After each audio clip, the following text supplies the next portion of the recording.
तेजस सुतार यांनी कलेचा आदर करण्यासाठी लागवता पक्षी आहे याचाही आनंदाने स्वीकार. अरे वा अगं रुक्मिणी देवाची हाक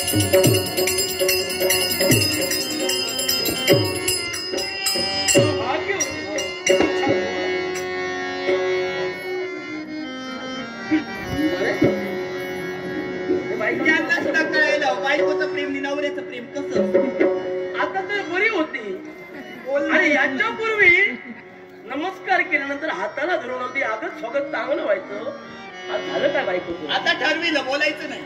विचारू अगं काय अरे हात लावला बोलणारच नाही तर अगं काय झालं काय? हात लावलं तर सांगून ठेवते मला बोलायचं नाही. बोलायचं नाही आता तरी पोट सुद्धा लावू नका सांगून ठेवते मला भला मोठा राग आलाय. काय मला मोठा राग आला? रागानं फुगू लागलीस बाई ग. जास्त फुगू नकोस. काय झालं? जास्त फुगशील केव्हा तरी फुटशील. फुटले तर मी फुटले तुमचं काय होणार आहे? माझंच होणार आहे. मला बोलायचं नाही मी ठरविलं एकही शब्द मला बोल एकही शब्द बोलायचं नाहीच नाही म्हणून स्पर्शही करायचं नाही. तुला बोलायचं नाहीये बोलू नको. स्पर्श करणार सुद्धा नाही. अरे देवा आता नवऱ्याबरोबर बायको जर बोलतच नसेल तर नवऱ्यानं थांबून काय करावं? असं कसं? मना मोहणारी धरू नको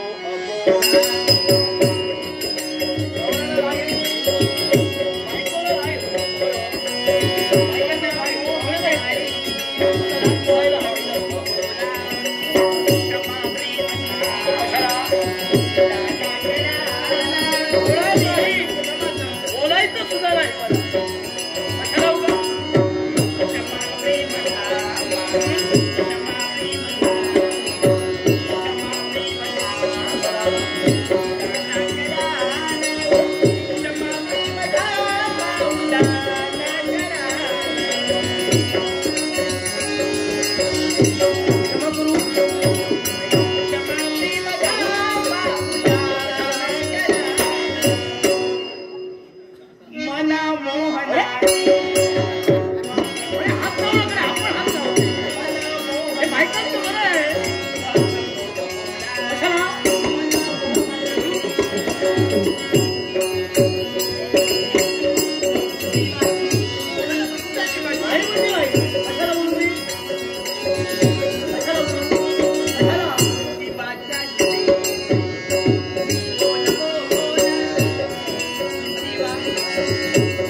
तुझ्या रागानं आणि तुझ्या रुसव्यानं मी माघारी जाणार. म्हणजे मी जाणार होतो. अरे देवा उगाच केलं एवढं नाटक. काय फुकट गेलं सारं. नाही, मी तुला राग आला. सांगणार नव्हता. तुम्हाला काय वाटलं मी खरंच भांडत होते? खरंच मला राग आला होता. थोडंसं नाटक आहे. मला नाटक करता येते. नाटक करता येईल. सर्व बायका नाटक नाही केलं. सर्व बायकांना अशी नाटक करता येते. होय होय, घरादारी अशाच करतात. बरोबर आहे. नवऱ्याला सुद्धा कळायला हवं बायको आपल्यावर किती प्रेम करते. नवऱ्याचं प्रेमी बायकोवर असतं. कारण त्यावेळी दोन कुळ एकमेकाशी एकत्र येऊन लग्न होतं. देवा ब्राह्मणाच्या साक्षीनं दोघांचं लग्न तेव्हा होतं. ते नातं टिकतं फक्त विश्वासावर. आणि तोच विश्वास आणि प्रामाणिकपणा हा जर त्यांच्या संसारात असला, भांडण त्यांनी नक्कीच करावं, पण ते प्रेमाचंच करायला हवं. आणि अशी भांडणं प्रत्येकाच्या संसारात लाडीगोडीची असतात. कारण जर भांडण असणार तर प्रेम जरा जास्त वाढत जाईल. आणि म्हणून नवरा बायकोच्या भांडणात कोणी तिसऱ्याला पडतं का? पडायचंच नसतं, मार खावा लागतो. खरं आहे. हो, तिसरा पडला तर मार खा. आणि मारतो खाणार म्हणजे खाणार. पण देवा काय ते खरं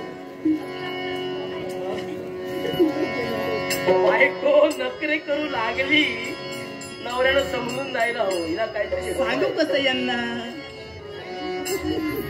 सर्व बायका असेच नखरे करत. साऱ्यांचं बाजूला राहू दे. हा नकरा कळला आम्हाला. काय ग काय हवंय? द्रव्य नको. पैठणी पैठणी हवी होती पण ही हवी तशी तर घेऊन ये. नाही. ही तशी चांगली आहे. ही जुनी झाली की दुसरी घेऊन हो? ही असू दे. थोडी दिवस चालणार बरं. तुझ्याकडे काही कमी आहे? मुळीच नाही. पैठणी नको. पैठणी नको, धन नको, द्रव्य नको, दागिने सुद्धा चांगले आहेत. दागिने सुद्धा नको. आणि कसं आहे मला या दागिन्याचा हव्यास वगैरे मोहित नाही. मुळीच नाही. माझं सर्वस्व वैभव तुमच्या चरणावर आहे. तेव्हा दुसरे काहीतरी हवं होतं. कुठं जायचंय? जायचं होतं पण सांगू कसं. माहेरी जायचंय का? बरोबर बोललात. प्रत्येक स्त्रियांना माहेरी जायला आवडतं. मला सुद्धा वाटतं माहेरी जा. मग जा. वेळ कसला विचार असला तरी जाऊ शकतो. तुम्हाला काय वाटतं? इतरांप्रमाणे एकटी माहेरी जाणार? हो. मी गेले तर नवऱ्याला घेऊनच जाणार. एकटी माहेरी जाणार. तुम्ही येत असाल तर जाऊया. मी येणार नाहीत नाही. तुम्ही येणार नाही? छे, मी येणार नाही. माझा नवरा माझ्यासोबत नसेल तर मी जाणार नाही. जाणार नाही नको. माहेरी नको. म्हणजे तुझी इच्छा काहीच नाही. परत हो, जाऊ असं नाही. माहेरी इच्छा आहे पण माहेरी नको. माहेर नको. इच्छा आहे इच्छा आहे पण पण माहेर नको. देवा काय झालं? माझी इच्छा आहे कितीतरी दिवसाची. खूप दिवसाची. खूप दिवस झाले. खूप दिवस आज झाले. सांगेल उद्या सांगेल योगायोग आला नाही. आता सांग. आजचा योगायोग सांगेल. योगायोग कळला. तेव्हा इच्छा आहे का काय? तुम्ही आणि मी. हा, तुम्ही आणि मी आम्ही दोघे वनविहार करायला काय? चला ना.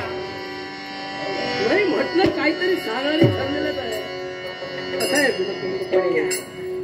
तुझा म्हणणं मी वाईट म्हणणार नाही. होय ना. बरोबर बोल. इच्छा तुझी चांगलीच आहे पण आजच्या दिवशी होतो काय? आपण तू आणि मी उद्याही जाऊया, वनविहार करूया, आनंद अगदी मनोरा घेऊया. इच्छा मला आज पूर्ण झाली. आजच पूर्ण झाली. तेव्हा ताण लागते तेव्हा पाण्याची गरज असते. बरोबर ना. ताण आता लागली म्हणजे हातात पाणी. हो, इच्छा आता निर्माण झाली आताच पूर्ण व्हायला. तहाना विषय वेगळा आहे.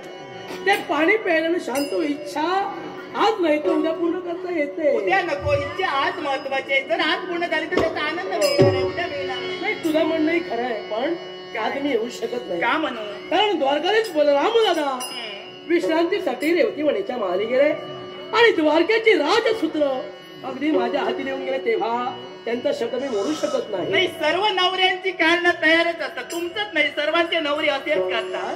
बायकोला जर केव्हा इच्छा निर्माण झाली की नवऱ्याचं राजकारण आडवं आलं.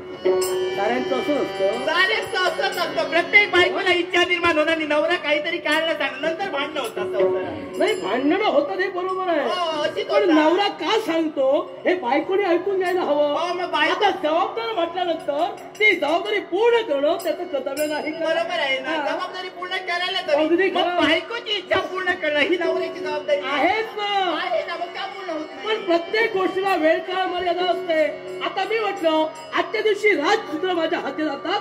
आजच्या दिवशी येऊ शकत नाही. उद्या येईनच नव्हे. म्हणजे जबाबदारी आहे म्हणून तुम्ही येणार हा. नाही. येऊ नका. काय? यायचं नसेल येऊ नका. आता म्हणून तुमच्याशिवाय जाणार नाही. तुम्ही जर येत नसताल हा. तर मी एकटी जाते आणि माझी इच्छा पूर्ण करते. हा, थांब. कशाला? रुक्मिणी तू एकटी जाऊ नको. तू एकटी जाऊ नकोस कारण नाही, बरं आहे. आपण येत नाही ते बायकोला सुद्धा जाऊ देत अगं याला कारण का? आहे. ही जी वेळ आहे ना ही अशोभ वेळ आणि अशुभ वेळी जाणं हे योग्य नव्हे. काम अगोदर तयार करून ठेवलं होतं.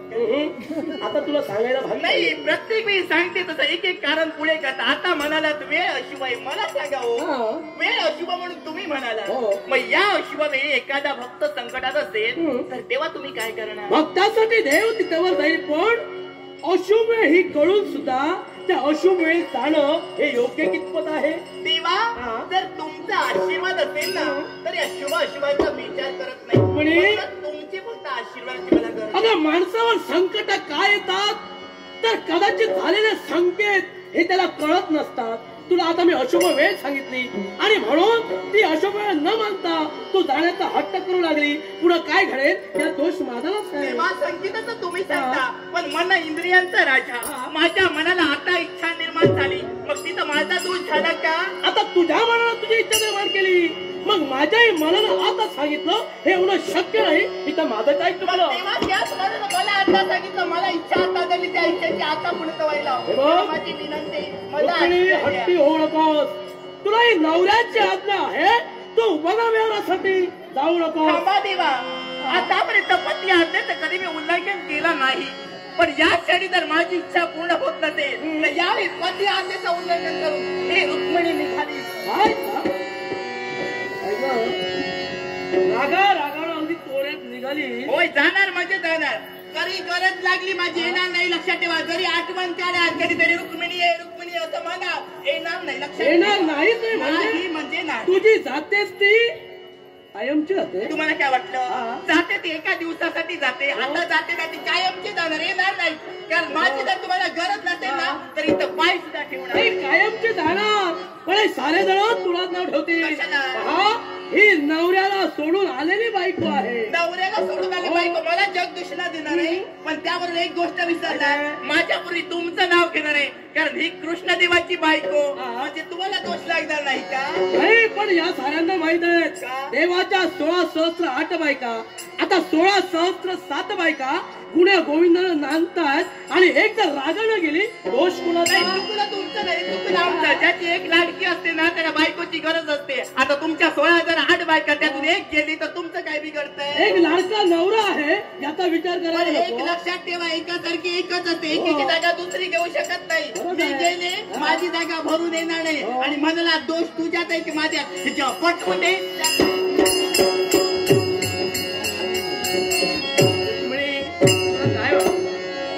रागारागानं तू गेलीस हे तू स्वतः घडविलं. अगे घडविलं मी, पण ते का घडविलं हे तुला पुढे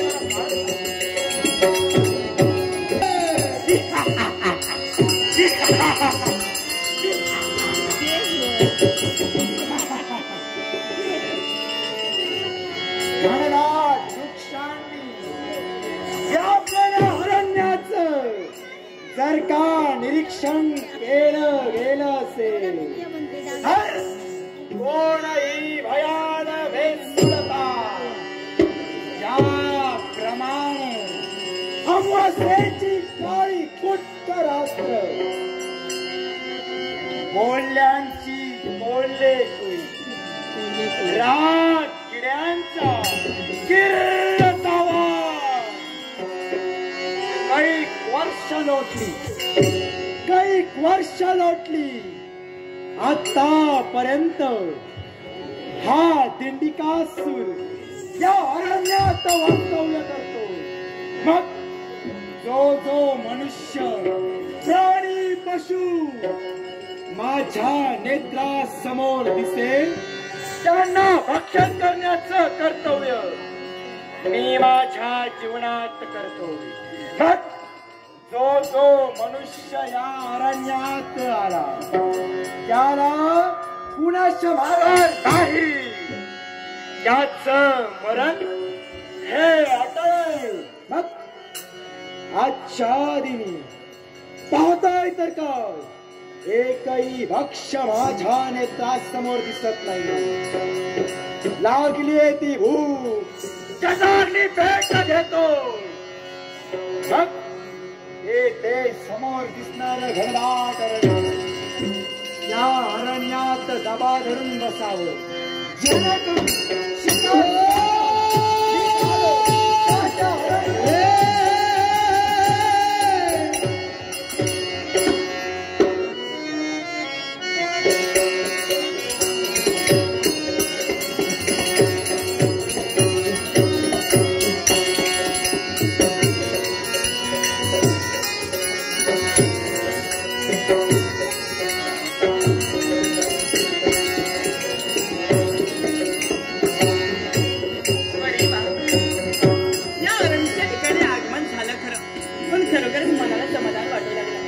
सुंदर नविरत वाहणारा वारा, राग फुलांचा सुगंध सारीकडे दरवत, मन कसं प्रफुल्लित बंधम, हे हिरवगार गवत, त्यावर पडलेले दवबिंदू सूर्य किरणामुळे कसे मोत्यासारखे चमकू लागले.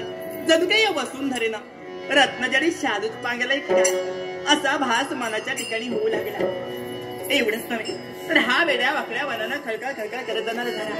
सारी वसुंधरा फुलण्याचं कर्तव्य करतो. त्याच्या काठाला उगवणारी रान फुलं आणि त्यावर बागणारी रंगीबेरंगी फुलपाखरं किती नयनरम्य वातावरण आहे. हे मोठमोठाले वृक्ष, त्याला वेष्टन देऊन असणाऱ्या वेली, त्यावर आलेली फळे-फुले त्याने किती शोभित दिसतात. त्यावर किलबिल करणारे पक्षी जणू काही माझंच मनोरंजन करतायत की काय असं मनाच्या ठिकाणी होऊ लागला. हा उंच कड्यावरून खाली कोसळणारा धबधबा या मानवी मनाला एकच सांगू लागला.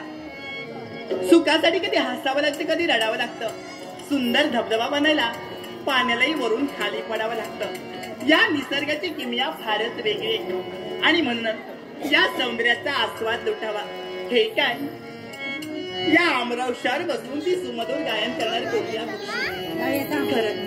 असं वाटतं की क्षणभर याच्या स्वरात स्वर गुंतवावे आणि मनाचा आनंद व्यक्त करावा. गाते कोकिळा गाणे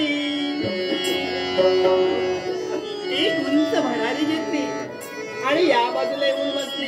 तुला काय वाटलं मी माझं काय निपुणात पूर्ण करेन. गाते कोकिळा गाणे गाते गंध बहार फुलेला बहार, गंध बहार फुलेला बहार, गंध बहार फुलेला बहार. कोकिळा गाणे गाते, कोकिळा गाणे गाते गंध बहार फुलेला बहार, गंध बहार फुलेला बहार, गंध बहार फुलेला बहार. तुळा तुळ वाहे जरा शीतल वारा, कुंद होऊन फुलविल मोर पिसारा.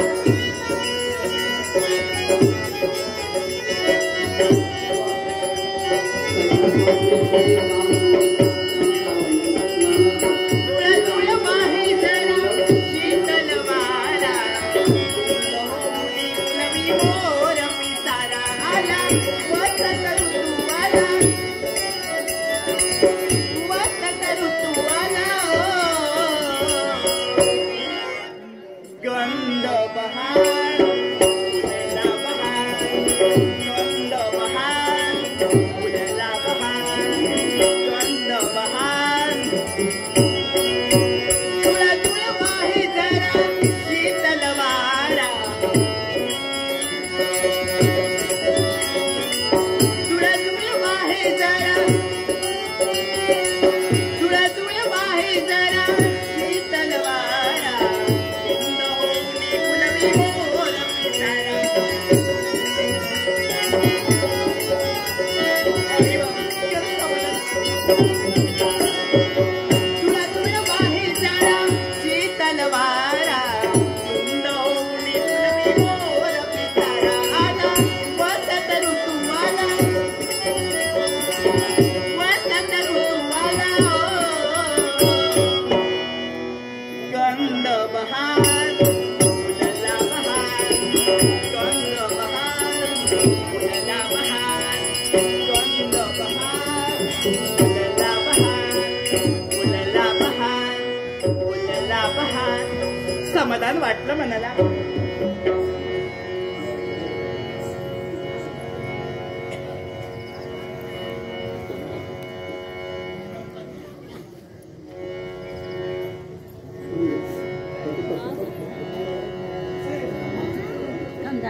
जाऊया मी गेली का झालं सांगले मग गेली आधी आता जायची तर कोणी पैसे दिले. हो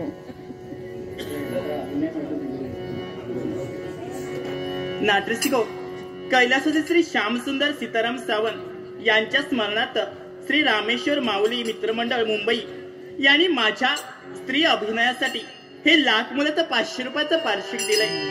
कैलासवासी श्री श्यामसुंदर सीताराम सावंत यांच्या आत्म्यात चिरशांती लाभो अशी ईश्वरचरणी प्रार्थना करून श्री रामेश्वर माऊली मित्र मंडळ या मंडळाचा सदैव उत्कर्ष हो अशी गणरायाचरणी प्रार्थना करून या मित्र मंडळाचे मनपूर्वक आभार मानून तुम्हा रसिक रसिकांचे आभार मानून आमच्या गणराला वंदन करून त्या देवतेचरणी नतमस्तक होऊन संगीत साथीदार व सहकलाकार यांचे आभार मानून आमच्या श्री बाळकृष्ण गोरे दशावतार नाट्यमंचाच्या वतीने या पार्श्वात मी आनंद स्वीकार करतो.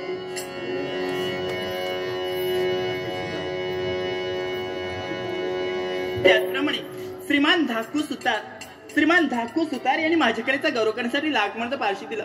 श्रीमान धाकू सुतार यांचे मनपूर्वक आभार मानून आमच्या श्री बाळकृष्ण गोरे दशावतार नाट्यमंचाच्या वतीने या पारितोषिकाचा मी आनंदाने स्वीकार करते. मनाचं समाधान झालं खरं, पण इथं थांबण्यापेक्षा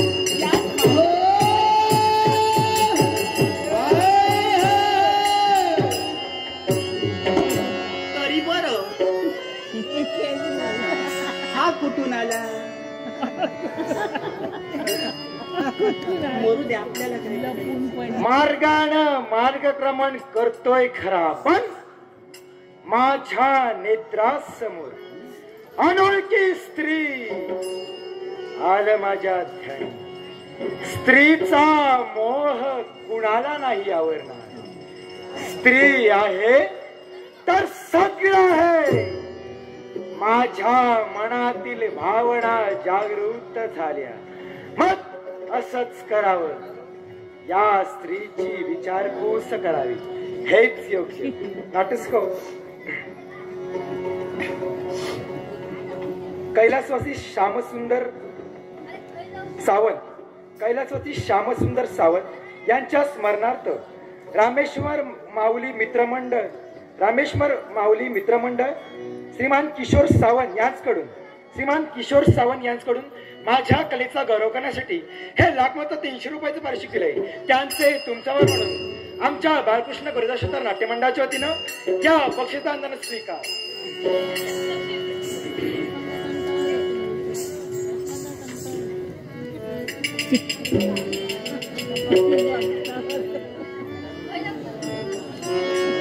अरे देव, भला मोठा दिया आहे पण बिचाराची वाचा गेली. तुला बोलता येतं? मला वाटतं तू मुका येते काय? नाही, हे असं काहीतरी करत होता. असं काय विचारलं? मला वाटलं तुला बोलता येतं. या अरण्यात तू एकटी असं विचारत होता. सध्या तरी मी एकटीच आहे. बरं झालं, काय एकटीच आहेस ती. नाही असं समजू नको. मी घाबरत नाही कुणाला, एकटी कुठेही मिळेल. हे मला दिसतंय. तुझ्याकडे बघून तू कोणाला घाबरणार नाही. कोणीच घाबरत नाही. घाबरायचं कशाला? बरोबर आहे, घाबरायचं कशाला? कोणी कोणाला घाबरायची गरज नाही. मी या अरण्यात जास्त वास्तव्य दिंडिकासुरशी माझ्या देहाला. दिंडिकासूर या अरण्यात राहतो. तुझं कर्तव्य वेगळं, माझं कर्तव्य वेगळं. तेव्हा तू या बाजूने जा, मी या बाजूने. तुला जायचं आहे ना? नाही, मी जवळच जाणार. मी ठरविलं आता हे वातावरण चांगलं, इथंच राहायचं. चालेल, मला आवडलं. मी पण इथेच राहतो ना. तू राह ना, मला काय करायचंय. तू पण राहा माझ्यासोबत. तुझ्यासोबत कशाला, मी एकटी राहणार. तेव्हा तुला जायचं आहे ना? माझं तुझ्या जवळ आहे थोडंसं काम. मी तुला ओळखत नाही, तू मला ओळखत नाही. मग काम कसं असणार? ओळख आता वाढवायला हवी. नको, जास्त ओळखी बऱ्या नसतात. पुरे ओळख वाढवायला हवी. मला सवय नाही ओळख वाढवायची. मी मर्यादेतच बोलते. नुसतं पाहुणे म्हणून चालत नाही. ओळख वाढवायला हवी. नको, जवळी काढवायला हवी. पाहुणेपणा नको. पाहुणेपणा महागात पडतो. हा, तुझे पाहुणे आहे तिकडे. मला वाटलं त्यांना शोधतोयस की असं पाहत होता सगळीकडे. कोणीतरी कोकिळा ती कोणत्या आंबरावशर बसली. ती कोकिळा जा ना तिकडे, तिला शोधतोस ना. इतक्या लांबून मी का आलो? का? ते मधुर स्वर मी ऐकले. मी गात होती. तू गात होती. सुंदर, आवडलं तुला? अप्रतिम. बरं, धन्यवाद देते तुला, कारण माझं गायन तुला आवडलं म्हणून धन्यवाद दिला तुला. मला धन्यवाद. आता तू इथंच राहा. पुन्हा पुन्हा का मार्गात पुन्हा अडवायचं पुन्हा तुला मगाशी सांगितलं माझं तुझ्याजवळ थोडस काम आहे. मग ती सांग लवकर सांगणार कधी तुझ्या देहाचं मी अवलोकन केलं. पायाच्या नखापासून ते डोकीच्या केसापर्यंत हे काळे काळे कुरळे कुरळे केस, अरे बापरे धनुष्याकृती गोळा, पांढर डोळे, साफे कैना आणि हे तुझे हे काय हे ते म्हणजे काय तेच ते ग तेच म्हणजे काय तुझे गुलाबाच्या पाठीप्रमाणे हो. असं सांग ना आवडलं तुझं सौंदर्य मला आवडलं. लावण्याची खाणच जण नाही एवढ्या कमी वेळात तयारी चांगलीच केली तयारी मी कारण करणार. पायापासून डोक्यापर्यंत पोहोचला तसं सौंदर्य आहे म्हणून सांगितलं. चुकीचं आहे नाही पुन्हा एकदा बरोबर. धन्यवाद दिला हा. तुला. माझ्या सौंदर्याचं गुणगान गायचं म्हणतं तेव्हा हे काय ऐक रे. काय ते मानेला काय झालं तुझी मारायला काय झालं नाही. मान दुखायला लागली छे ग. तू आता अशी काहीतरी करतो मी असं केलं. म्हणजे काय वाट आला छे ग. ये. तुझी हवा फुकट गेली ये. हे का प्रेमाचा इशारा केला इशारा कळला नाही. अरे आम्ही कसं आधी प्रेम केलं ना आम्ही आधी लग्न केलं नंतर प्रेम केलं मग आता प्रेम कर. नको या प्रेमाच्या भानगडी आम्हाला नको मार खावा लागतो ये. कोण कुणाला मारणार नाही. समजणार तुला अजून कुणाचा मार भेटला नाही तुला ये. मग ऐक प्रेमाचा इशारा केला तुला कळलं नाही. कळलं नाही. इशारा बरीच तयारी करून आलाय तयारी करणार तुला दाखवते इशारा इशारा तुला कळला ना. नको इशारा तुला कळला ना. इशारा तुला कळला ना. चिरमिर चिरमिर पाऊस झाला. मला दिसत नाही तुला कुठे पाऊस चिरमिर चिरमिर वेळ झाला की काय जमणार नाही निशाना तुला दिसला ना. निशाना तुला दिसला ना. निशाना तुला दिसला ना. दिसला नाही. मला गरजच नाही जाणून घ्यायची मग ऐक, तुझ्या प्रेमानं हे सारं काही भिजवून गेलं. पाऊस नाही मी भिजणार कसं मी भावना सांगतोय माझ्या मनात बऱ्याच भावना आहेत तुझ्या आहेतच. एवढंच नाही तुझ्या प्रेमानं मी देखील भिजून गेलो. हो. भिजली पाने वेली आसमंत हाय.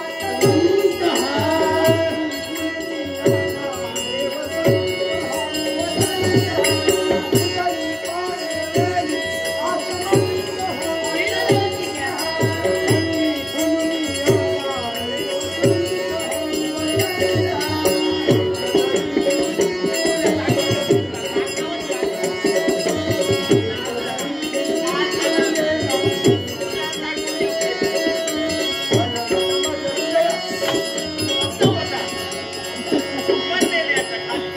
हे असं होतं. प्रेम केलं की प्रेमात पडायला होतं. नाही मग ही सुरुवात आहे आता पुढे पुढे मार खावा लागणार छे ग.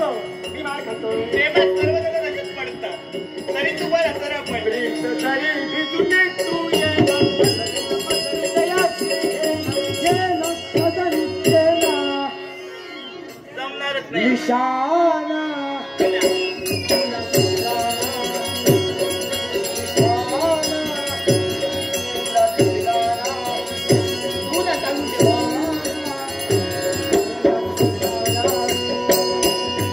चिरमिर चिरमिर पाऊस झाला. चिरमिर करीत दनातला वारा.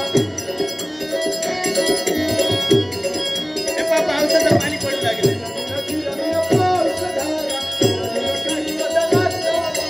ये ना, सजनी ये ना. सजनी निशाना तुला दिसला ना.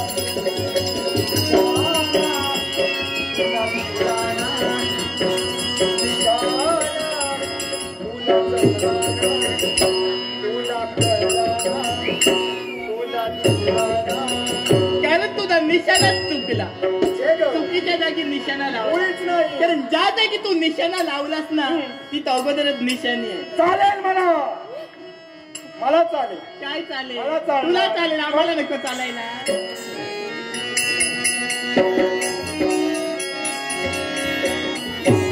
काय पडलं काय पडलं ना? आणि शोधतोय म्हणून शोधतोय का? तुझी चाल मी पाहिली. हो, सौंदर्य झालं. आता पायाच्या चालीवर आला. हरणीच्या पाडसाप्रमाणे चाल. दुडू दुडू दुडू दुडू दुडू दुडू दुडू दुडू. तुझी चाल मी पाहिली म्हणून असं वाटू लागलं. असं वाटू लागलं. असं वाटू तुला बरंच काय काय वाटू लागलं. तुझी चाल तुडू तुडू उडती केस भुरू काहीतरी बोलतोय.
हे विष आहे ते विषारी नाही. प्रेमाचं विष आहे. विष ओकू नको. प्रेमाचं ते बाहेर येणारच ना. तू ज्या नागिरीच्या मागे धावतोयस ना त्या नागिरीबद्दल कल्पना नाही. जर नागिरीचा डंक धरला ना तर 12 वर्षापर्यंत तसाच असतो. तेव्हा तरी तुझा चावा घेतलीस काय राहणार नाही. लक्षात ठेव. तू चावा घेतलास तरी चालेल मला. कारण ही नागिन आहे ती विषारी नाही, प्रेमाची नागिन. म्हणजे तू मरणाच्या तयारीनं चालाय. कोण कुणाला नाईलाज माझा. कारण तुलाही प्रेम नाही वासना जडले. संपला सामोपचार. तुला प्रेमाच्या भाषेनं मी समजविलं. जर काय करत असेल फरफड घेऊन. अरे काय तुझी हिंमत. अरे जा आता ते तुला म्हणजे ते भरलेले ना त्या हाती बोलादी शस्त्र धरलेच तर धमक आहे. पण तुझा जाऊ देऊन अगं तू एक सामान्य स्त्री काय करशील माझा. कपडी डाव तुझा कपडी डाव तुझा कुठीला भाव नवी नवी पडते.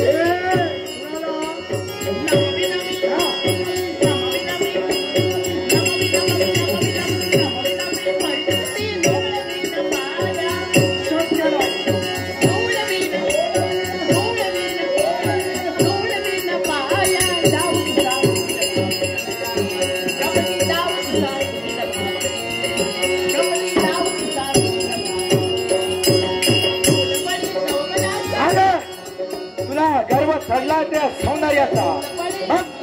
त्या सौंदर्याचा तोळा मोळा केल्याशिवाय तो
कैलासवासी श्यामसुंदर सावंत, कैलासवासी श्यामसुंदर सावंत यांच्या आठवणी प्रित्यर्थ शरद सावंत यांनी कलेचा आदर करण्यासाठी लाकूडचा पाक केलाय.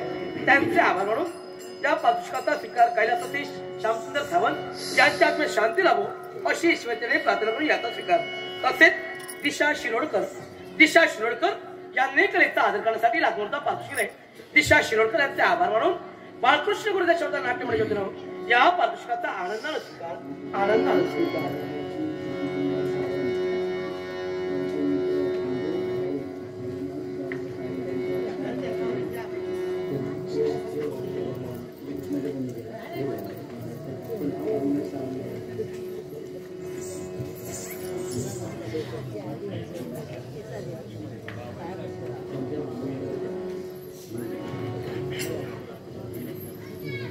नाटकस्तव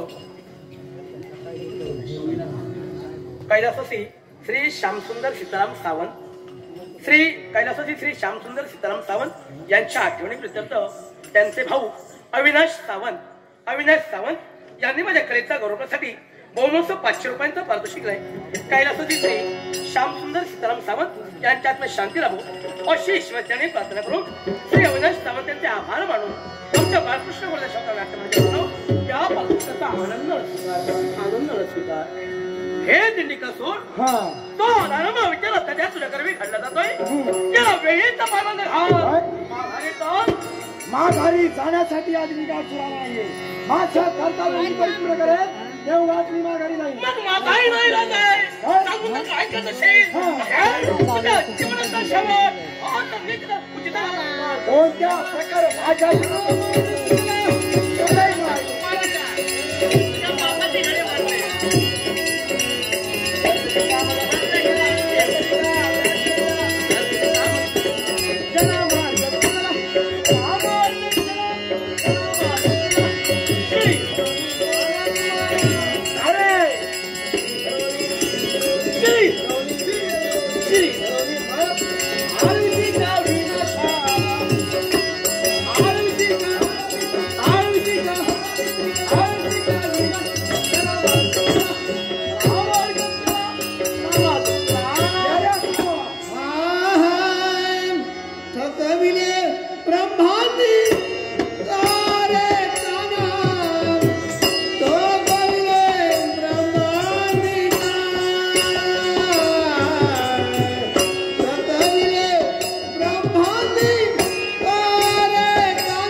अखेरच्या क्षणी का होईना तू माझं नामस्मरण केलं. हा देव तुझ्यावर प्रसन्न आहे. सांग काय हवंय तुला. देवा माझी पहिली इच्छा ती म्हणजे कोणती असेल तर हा दिंडीकासूर लहानपणापासून या अरण्यात वास्तव्य करीत होता. मग या अरण्याला आणि या दिंडीकासुराला चंद्र सूर्य असेपर्यंत काहीतरी महत्व राहायला हवंय. तथास्तु हे दिंडीकासूर या अरण्याच्या ठिकाणी तुझा मी शेवटी केला म्हणून आजपासून याच्या पुढं या अरण्याला दिंडिका अरण्य देवा, माझी दुसरी इच्छा ती म्हणजे कोणती असेल तर ज्या गधेनं तू या दिंडिकासुरावर प्रहार केला ती ही गदा या अरण्यात सदैव अशी उभी राहायला हवी. तथास्तु तथास्तु तथास्तु. चंद्र सूर्य असेपर्यंत याच ठिकाणी ही गदा सदैव असते उभी राहील असाही आशीर्वाद. देवा, मग माझी तिसरी इच्छा ती म्हणजे कोणती असेल तर या रुक्मिणी मातेजवळ या दिंडिकासुरानं वाईट इच्छा प्रगट केली ती माझी रुक्मिणी माता सदैव या अरण्यात माझ्या समोर उभी राहायला हवी. तथास्तु तथास्तु. जय गोपाल इच्छा मला माझ्या मनात जय गोपाल.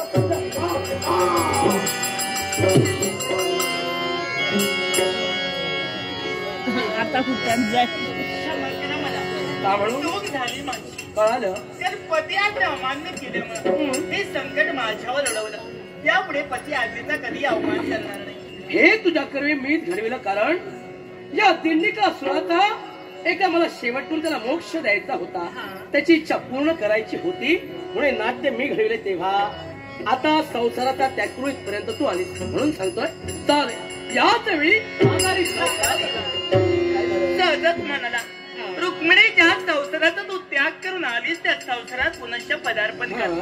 पण देवा मी पुनश्च संसारात नाही येऊ शकत. म्हणून कारण कृष्ण जाणे रुक्मिणी आणि रुक्मिणी जाणे कृष्ण. कृष्ण वाणी हीच रुक्मिणीची वाणी आणि रुक्मिणीची वाणी हीच कृष्ण वाणी. अगदी या दिंडिकासुराची इच्छा ज्या रुक्मिणी मातेजवळ मी पाप भावनेनं पाहिलं त्या रुक्मिणी मातेनं या दिंडिका अरण्यात सदैव माझ्या समोर उभं राहिलावं. म्हणून तुमच्या वचनासाठी आणि दिंडिकासुराच्या इच्छेसाठी हे रुक्मिणी या दिंडिका अरण्यात सदैव कटेवर हात घेऊन अशी स्थिर राहणार आहे. नवऱ्याचा शब्द सत्य करावा, दिलेल्या वचन सत्याचे करावा म्हणून अगदी अरण्याच्या ठाई कटेवर हात घेऊन तू उभी राहिली. या भक्ताच्या इच्छेसाठी तू इथेवर राहिलीस. पण तसाच मला अजूनही एक भक्त माझी मार्ग प्रतीक्षा करतोय. मग याच वेळी मी निघाला त्या माझ्या भक्ताच्या भेटीसाठी.